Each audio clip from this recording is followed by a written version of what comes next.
സ്വിറ്റ്സർലൻഡിലെ ലുസിയണിൽ saint Peter's കത്തോലിക്ക പള്ളിയിൽ AI കുമ്പസാരക്കൂട് ഒരുക്കിയിരിക്കുന്നുവെന്ന തരത്തിൽ പ്രചരിക്കുന്ന വാർത്തകൾ ശരിയല്ലെന്ന് സഭാവൃത്തങ്ങൾ അറിയിച്ചു. കുമ്പസാരിക്കുവാൻ വൈദികനെ തേടി പോകേണ്ട, അതിന് പരിഹാരമായി കുമ്പസാരക്കൂട്ടിൽ കർത്താവിന്റെ ആർട്ടിഫിഷ്യൽ ഇന്റലിജൻസ് രൂപം പാപങ്ങൾ കേട്ട് പരിഹാരം പറയുമെന്നായിരുന്നു സമൂഹ മാധ്യമങ്ങളിൽ പ്രചരിച്ചത്.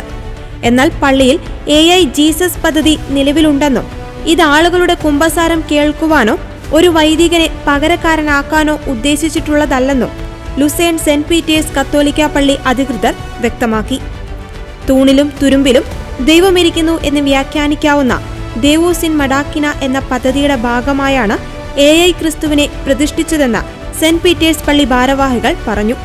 AIയെക്കുറിച്ച് ഇടവക വിശ്വാസികൾക്ക് അറിവ് പകരുവാനും ബൈബിൾ സംബന്ധിച്ച സംശയങ്ങൾ പരിഹരിക്കാനുമാണ് ഇത് സ്ഥാപിച്ചതെന്നും അവർ വ്യക്തമാക്കി. വിശ്വാസിക്ക് മുന്നിലിരിക്കുന്ന പാനൽ ബോർഡിലെ ബട്ടണിൽ വിരലമർത്തിയാൽ യേശുവിന്റെ രൂപം തെളിയും. Lucerne university of applied science and ആർട്സിലെ ഇമേഴ്സീവ് റിയാലിറ്റീസ് റിസർച്ച് ലാബിന്റെ സഹകരണത്തോടെയാണ് ഇടവക ഇത് സ്ഥാപിച്ചത്.